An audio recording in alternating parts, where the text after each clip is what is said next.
আলাইকুম। আশা করি সকলে ভালো আছেন। আচ্ছা, আজকে আমরা যে বিষয়টা দেখব এটা হচ্ছে আমরা আমাদের যা ক্রিয়েটর আছেন, ক্রিয়েটররা কিভাবে হচ্ছে টেক্সটের ফ্রেম যেগুলো থাকে এগুলো কিভাবে আপডেট করবে সেই জিনিসটা মূলত আমরা দেখব আরকি। এক্ষেত্রে ১ম হচ্ছে আমাদের ওয়েবসাইটে গিয়ে লগইন করে নিবেন। লগইন করে নেওয়ার পর আপনার যদি ড্যাশবোর্ডে আসেন, ড্যাশবোর্ডের উপরে কিন্তু দেখতে পারবেন যে ফ্রেম যুক্ত করুন। এখানে কিন্তু ফ্রেম টেক্সচার ফ্রেম যেগুলো আছে এগুলো যুক্ত করার জন্য অবশ্যই আপনাকে আইডিটা কেওয়াইসি ভেরিফাই করে নিতে হবে। ভেরিফাই করে নেওয়ার পর ভেরিফাই ক্রিয়েটরে ক্লিক করলেই কিন্তু এখানে ভেরিফাইড ক্রিয়েটর চলে আসবে আরকি। ভেরিফাইড ক্রিয়েটর আসলে তবে কিন্তু আপনি হচ্ছে টেক্সচার ফ্রেম যেগুলো আছে এগুলো আপলোড করতে পারবেন। যদি আমরা আজকে দেখি যে ফ্রেম কিভাবে যুক্ত করতে হয়। ফ্রেম যুক্ত করে ক্লিক করলে এখানে আপনার ৩ টে অপশন দেখতে পারবেন। এখানে আছে ফটো ফ্রেম, টেক্সচার ফ্রেম অথবা রিসোর্স। আমরা যেহেতু মূলত আজকে টেক্সচার ফ্রেম নিয়ে আলোচনা করব, টেক্সচার ফ্রেমটা আজকে আমরা দেখাই। আমরা যদি টেক্সট ফ্রেমে ক্লিক করি,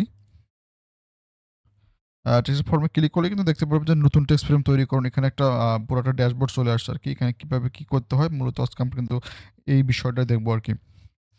আমরা যে টেক্সট ফ্রেম যখন আপনারা কিন্তু দেখতে পারেন সেখানে কিন্তু ২ টা জিনিস থাকে। একটা হচ্ছে প্রিভিউ, ডেমো প্রিভিউ থাকে। ডেমো প্রিভিউ আমরা যদি প্রিভিউ ছবিটা বললাম আরকি, যেটা ইউজাররা দেখে থাকেন আরকি। আপনারা যদি এখানে দেখতে পাচ্ছেন যে এখানে কিন্তু ছবি সহ নাম মানে ফ্রেমটা কিরকম হবে এই জিনিসটা এটা কিন্তু হচ্ছে আপনার প্রিভিউতে আপলোড করতে হয়। আর মেইন যে ফরম্যাটটা থাকে আরকি যেখানে হচ্ছে আপনার ছবিটা বসবে, নাম লেখা যাবে। সেটা হচ্ছে আপনার আমরা প্রিভিউ যেটা করবেন, প্রিভিউ যে মেইন ফাইলটা থাকে ওই ফাইলটাতে হচ্ছে আপনারা যেখানে ছবি বসবে ওই জায়গাটা ফাঁকা থাকবে এবং সেই সাথে হচ্ছে নাম লেখার অপশনগুলো যেখানে থাকবে নাম লিখবেন সেই জিনিসটা কিন্তু আপনার ফাঁকা থাকবে আরকি। আশা করি বুঝতে পারছেন যে প্রিভিউ কোনটা আর হচ্ছে আমাদের মেইন ফাইল কোনটা হয়ে থাকে আরকি। আপনারা অবশ্যই ২ টা ফাইল কিন্তু অবশ্যই ফ্রেম আপলোড করার আগে তৈরি করে নিবেন। এখন আমরা আসি যে ফ্রেমটা কিভাবে কি শুরু করবেন। শিরোনামটা কি হতে পারে সেই জিনিসটা আপনারা লিখবেন। আমরা যেহেতু পয়লা বৈশাখ নিয়ে একটা আপলোড করতেছি, পয়লা বৈশাখ লিখি। পহেলা আচ্ছা, এখানে যারা আমাদের ক্রিয়েটর আছেন যারা, তারা এখানে টাইটেলে বা শিরোনাম লেখার সময় একটা জিনিস মাথায় রাখবেন। অবশ্যই এই জিনিসটা ইংলিশে লেখার চেষ্টা করবেন। ইংলিশে লিখলে হবে কি আপনার যখন ফ্রেমের যে URL টা হবে, URL টা অবশ্যই ইংলিশে থাকবে। তখন হচ্ছে বাংলা যদি অনেক সময় বাংলায় লেখেন, বাংলায় লিখলে হয় কি যখন আপনারা লিঙ্কটা শেয়ার করবেন, শেয়ারটা করলে লিঙ্কটা কিন্তু নষ্ট হয়ে যায়, অনেক বড় হয়ে যায় আরকি। সেক্ষেত্রে আমরা সাজেস্ট করে থাকি যে হচ্ছে অবশ্যই শিরোনাম বা টাইটেল যেটা আছে এটা অবশ্যই ইংলিশে লিখবেন আরকি। দেন এখানে আপনাদের পদবি বা বিস্তারিত যেটা আছে পদবিতে লিখে দিবেন যে টেক্সট ফ্রেমটা কি বিষয় সেই জিনিসটা এখানে চাইলে আপনারা লিখে দিতে পারেন। আচ্ছা, আমরা এখানে হচ্ছে পহেলা বৈশাখের শুভেচ্ছা। দেন হচ্ছে আপনার ক্যাটেগরিতে আসি। ক্যাটেগরিতে কি রিলেটেড আপনার ফ্রেমটা আপলোড করতেছেন সেই ক্যাটেগরিটা ১ম এ সিলেক্ট করে নিবেন। আমরা যদি এখানে যদি উৎসব হবে, উৎসবটা সিলেক্ট করলাম। উৎসব ক্লিক করার পর সাব ক্যাটেগরি থেকে আপনার হচ্ছে পহেলা বৈশাখ। পয়লা বৈশাখটা সাবমিট করে দিলাম। এখানে যদি আপনার সাব ক্যাটেগরিটা আপনার ওই রিলেটেড যদি না পেয়ে থাকেন, সেক্ষেত্রে সাব ক্যাটেগরি সিলেক্ট করার কোনো প্রয়োজন নেই। দেন কিওয়ার্ড রিসার্চ যেটা আছে আরকি, এটা হচ্ছে সবথেকে আপনারা মনে করেন গুরুত্বপূর্ণ জিনিস। আমরা হচ্ছে Google এ যারা সার্চ করে নাকি যে কিওয়ার্ডগুলো সার্চ করে আপনার ফ্রেমটা পেতে পারে, সেই জিনিসটা আপনার মোটামুটি এখানে আপলোড করে দিবেন। চেষ্টা করবেন আপনারা ২ থেকে ৩ টা আপলোড করে দেওয়ার জন্য। তারপর আমাদের অ্যাডমিন যারা আপনার অ্যাডমিন প্যানেল থেকে যারা আপনার ফ্রেমটা রিভিউ করে, তারা কিন্তু এই জিনিসগুলো আবার রিকভার করে দেয় আরকি, সমস্যা নেই। সেক্ষেত্রেও আপনারা চেষ্টা করবেন ২-১ টা কিওয়ার্ডস দেওয়ার জন্য আরকি। দেন এখানে প্রিভিউ থেকে আপনাদের প্রিভিউ যে ছবিটা আছে, সেই ছবিটা প্রিভিউ যে আপনার ছবি রেডি করছেন, সেই জিনিসটা কিন্তু এখানে আপলোড করে দিবেন। আচ্ছা, যেহেতু হচ্ছে আমাদের প্রিভিউ রেডি করা আছেই, আপনি প্রিভিউটা কিন্তু এখান থেকে আপলোড করে দিবেন। দেন হচ্ছে আমাদের দেন এখানে প্রিভিউ আপলোড করে দেওয়ার পর মূলত আপলোড করতে হবে যে আপনার যে PNG ফাইলটা করেছেন নাকি, যেখানে মূলত ইউজাররা আপনাদের ছবি এবং নাম বসাতে পারবে। সেখানে সেইজন্য হচ্ছে ছবি আপলোড করুন, PNG তে ক্লিক করে মেইন যে ফর্মটা আছে আপনারা দেখতে পাচ্ছেন কিন্তু এখানে যে ছবি যেখানে বসবে এই জায়গাটা ট্রান্সপারেন্ট আছে এবং নাম কিন্তু এখানে কোনো কিছু লেখা নেই। আমাদের যে প্রিভিউটা ছিল, প্রিভিউ কিন্তু অবশ্যই ওখানে ছবি এবং নাম সবকিছু ছিল। আর আমাদের যে মেইন ফাইল PNG আপলোড করলাম সেটাতে কিন্তু হচ্ছে ছবি নাই এবং নামটা নাই। দেন এখানে ১ম এ কি করব আমরা? ১ম এ দেখতে পাচ্ছি যে ইউজার ছবি আপলোড করুন। এখানে ক্লিক করে দিলাম। ক্লিক করে নেওয়ার পর আপনারা এখানে দেখতে পারবেন যে ছবির অবস্থান। আপনার অনেক সময় যে আমরা করি কি ছবির উপর মানে ফ্রেম যেটা করি ফ্রেমের উপরেও ছবি বসানো যায় অথবা ফ্রেমের নিচে বসানো যায়। আমরা যেহেতু আমাদের এটা ফ্রেমের নিচে বসানোর জন্য সেক্ষেত্রে আমরা ফ্রেমের নিচে ব্যাকগ্রাউন্ড সিলেক্ট করে দিব। অনেক সময় দেন হচ্ছে ছবির আকৃতি যেটা থাকে, ছবির অনেক সময় আমরা হচ্ছে চারকোনা বা চতুর্ভুজ আকৃতি করে থাকি আবার অথবা বৃত্ত আকৃতি বা সার্কেল করে থাকি যেটা। আ আমরা যেহেতু এখানে চারকোনা শেপ হচ্ছে না আমাদের, এটা কিন্তু সার্কেল। সেক্ষেত্রে আমাদের ছবির আকৃতি থেকে কিন্তু গোলাকার আকৃতিটা সিলেক্ট করে নিলাম আরকি। এরপর কিন্তু দেখতে পারবেন এখানে একটা সার্কেলের মতো তৈরি হয়ে গেছে আরকি। এর মানে হচ্ছে আপনার ছবিটা কতটুকু দেখাবে আরকি, সেই জিনিসটা কিন্তু এখানে। সেখান থেকে আমাদের এখানে প্রস্থ আছে, এখানে উচ্চতা অ্যাডজাস্ট করে নিতে হয়। এখান থেকে আপনি ইচ্ছামতো আপনার যতটুকু স্পেস আছে ততটুকু ছবির জন্য যতটুকু আপনি ট্রান্সপারেন্ট রেখেছেন সেই এই অনুযায়ী কিন্তু এখানে আপডেট করে নিতে হবে। আমরা যদি এখানে আপডেট করি ১২০০ দিয়েও হচ্ছে না।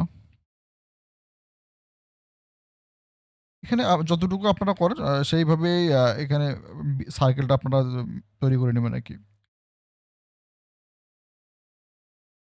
আচ্ছা, আমাদের মোটামুটি কিন্তু সার্কেলটা হয়ে গেছে। আমরা কিন্তু সার্কেলটা জায়গা মতো আ মাউ মাউস দিয়ে কিন্তু আপনারা কিন্তু জায়গার মতো বসায় দিবেন। এতে করে হবে কি ছবি ইউজার যখন ছবি আপলোড করবে অটোমেটিক্যালি এই সার্কেলের মধ্যে ছবিটা থাকবে আরকি। অন্য কোনো দিকে আর বাহিরে যাবে না আরকি। এই জিনিসটা মোটামুটি আপনারা ভালো করে আপলোড করে দিবেন। দেন আমাদের ছবি যেখানে ইউজাররা ছবি আপলোড করবে এই জিনিসটা মোটামুটি শেষ। দেন আমরা আসবো টেক্সটে। এখানে টেক্সটে দেখবেন অটোমেটিক কিন্তু একটা ১ম লেয়ার থাকে আরকি। ১ম লেয়ারে দেখা যাচ্ছে যে আপনার নাম এবং আপনার নাম লিখুন। এটা যখন দেখতে পারবেন আপনারা কিন্তু দেখতে পাচ্ছেন যে ছবির মধ্যে একটা লেখার মতো একটা অপশন আছে।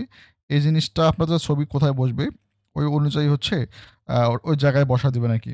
আমরা ছবির সাইজটা যদি একটু আ বাড়ায় দেই।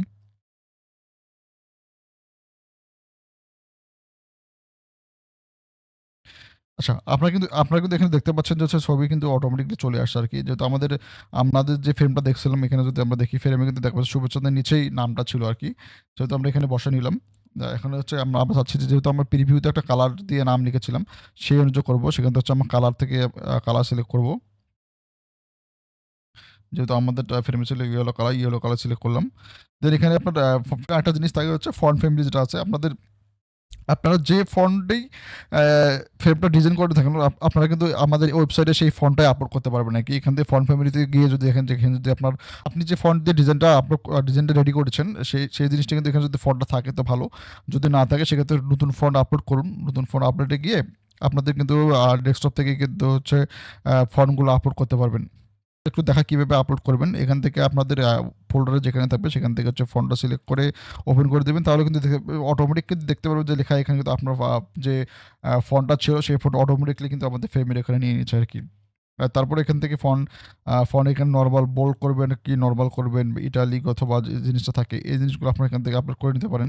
দেন অ্যালাইনমেন্ট যেটা আছে অ্যালাইনমেন্ট হচ্ছে আপনার সেন্টার। আপনার ফ্রেমে হচ্ছে ইউজারটা লিখলে সেন্টার থেকে শুরু হবে, ডান থেকে শুরু হবে না বাম থেকে শুরু হবে। সেই জিনিসটা আপনারা এখান থেকে সিলেক্ট করে দিতে পারেন। আমরা সবসময় চেষ্টা করি সেন্টার দেওয়ার জন্য।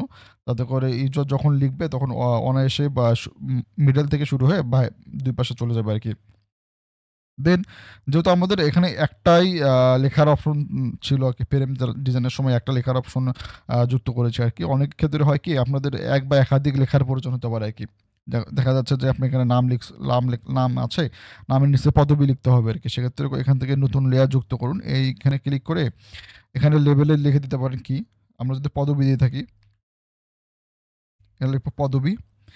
এখানে লিখতে পারেন আ পদবী যেটা থেকে আপনার এখানে লিখতে পদবী লিখুন অথবা টেক্সট ফিল্ড লিখুন। যেকোনো ডিফল্ট রাখতে পারেন আরকি আপনাদের সবথেকে ইজি যেটা হয়। আর আপনারা কিন্তু দেখতে পাচ্ছেন সেম প্রসেস এখানে কিন্তু আরেকটা টেক্সটে চলে আসছে আরকি। এটা যদি আমরা নিচে নিয়ে আসি, নিচে নিয়ে এসে যদি আমাদের ফন্ট যেটা আমাদের যে ফন্ট আছে ওই ফন্টটা এখান থেকে সিলেক্ট করে দেই। আমরা যেটা দিয়ে ডিজাইন করেছি, ডিজাইন করার পর যদি ফন্টের সাইজটা বাড়ায় দেই, অটোমেটিক কিন্তু দেখতে পাচ্ছেন যে চলে আসে আরকি। দেন এখান থেকে আপনাদের যে কালার ডিজাইনের যে কালারটা ছিল সেই কালারটা সিলেক্ট করে দিবেন। সিলেক্ট করে দেওয়ার পর সেম প্রসেস। এর আগে যেটা করেছেন সেম প্রসেস এ কিন্তু এটাও আপনারা আপলোড করতে পারতেছেন আরকি। দেন যদি মনে হয় যে আপনাদের ২ টা না ২ টা থেকে তারও একাধিক ফন্ট লেখা থাকতে পারে, নাম লিখতে পারে, লেখা থাকতে পারে। সেক্ষেত্রে আপনারা এখান থেকে ইচ্ছামত কিন্তু আপনাদের যতটা লাগবে এখান থেকে টেক্সট এড করে নিতে পারেন আরকি। সেম প্রসেস আমরা যেভাবে নাম এবং পদবীটা যুক্ত করলাম সেম প্রসেসে কিন্তু আপনাদের লেখাগুলা মোটামুটি এখানে যুক্ত করতে পারেন আরকি। যখন দেখতে পাচ্ছেন যে আপনাদের ছবি এবং নাম মোটামুটি দুটাই লেখা শেষ। লেখা শেষ হয়ে গেলে কিন্তু দেন আর মোটামুটি আমাদের এখানে কিছু নাই। সবকিছু দেখা শেষ হয়ে গেল। দেন এখান থেকে হচ্ছে রিভিউ এর জন্য ক্লিক করে দিবেন। তো আমাদের যে ফাইলগুলো একটু বড় হয়ে থাকে, একটু সময় নিতে পারে। সময় নেওয়ার পরে কিন্তু দেখতে পারবেন যে আপনার ফ্রেমটি সফলভাবে আপলোড হয়ে গেছে আরকি। আপলোড হয়ে গেলে এই জিনিসটা হচ্ছে আমাদের যে অ্যাডমিন প্যানেলটা আছে, অ্যাডমিন প্যানেলে কিন্তু এই জিনিসটা রিভিউ করবে। রিভিউ করে আপনাদের কি সংশোধন করা প্রয়োজন হয় সেই জিনিসগুলো কিন্তু আপডেট করে দেন হচ্ছে যদি পাবলিশ করার মতো হয়ে থাকে আমাদের টিম কিন্তু অটোমেটিক পাবলিশ করে দেবে। আর যদি একান্ত যদি কোনো সমস্যা থাকে সেক্ষেত্রে কিন্তু আমাদের টিম অবশ্যই আপনাদের সঙ্গে যোগাযোগ করবে অথবা ফ্রেমটা যদি আপনার রিজেক্ট করে দেয়, রিজেক্ট করে দিয়ে কিন্তু অটোমেটিক্যালি আপনাদেরকে জানিয়ে দেবে আরকি কেন রিজেক্ট করছে, কি কারণ, কিভাবে কি আপডেট করতে হয়। মূলত এভাবেই আমাদের ফ্রেমগুলো আপলোড করে থাকি আরকি। আর যেহেতু হচ্ছে অনেকে আপনারা হচ্ছে এই ফ্রেমগুলো হচ্ছে পেইড বিক্রি করা হয়। আপনার পেইড সেল করতে চাচ্ছেন, সেক্ষেত্রে অ্যাডমিনকে জানিয়ে দিয়ে রাখবেন আরকি যে আপনি কত টাকা দিতে চাচ্ছেন আরকি। যদি আপনি না জানিয়ে থাকেন, সেক্ষেত্রে হচ্ছে কিন্তু অ্যাডমিন তাদের মতো করেই একটা প্রাইস নির্ধারণ করে দিয়ে থাকে আরকি। সেক্ষেত্রে তো আপনারা জানেন যে আমাদের টেক্সটের ফ্রেম যেগুলো আছে বর্তমানে আমাদের 70% কিন্তু রেভিনিউ আপনাদের মাধ্যমে শেয়ার করা হয়। দেন আপনাদের নিচে আসলে কিন্তু এখানে দেখতে পারবে যদি লাইভ টেক্সটটা লাইভ হয়ে গেলে কিন্তু এখানে অটোমেটিক্যালি চলে আসবে। এখন যেহেতু আমরা সাবমিট করছেন, আপনারা মনে করবেন যে কোথায় দেখতে আমরা ফ্রেমটা পাবলিশ হলো কিনা, সেক্ষেত্রে কিন্তু আপনাদের ড্যাশবোর্ডে কিন্তু পেন্ডিং অপশনে আসলে কিন্তু দেখতে পারবেন যে আপনাদের ফ্রেমটা কিন্তু পেন্ডিং হয়ে আছে আরকি। যখন এটা অ্যাপ্রুভ হয়ে যাবে অটোমেটিক্যালি হচ্ছে আপনার লাইভে এখানে চলে আসবে আরকি। দেন আজকে মোটামুটি টিউটোরিয়ালটা এটুকুই। আশা করি আপনারা বুঝতে পারছেন যে আমাদের ওয়েবসাইটে কীভাবে টেক্সটের ফ্রেমগুলো কীভাবে আপলোড করতে হয়। আশা করি এই ভিডিওটা দেখলে আপনারা অনায়াসেই ফ্রেমগুলো কীভাবে আপলোড করতে হয় সেই জিনিসটা বুঝতে পারবেন আরকি। এই পর্যন্তই। সকলে ভালো থাকবেন, আমাদের সঙ্গে থাকবেন। ধন্যবাদ।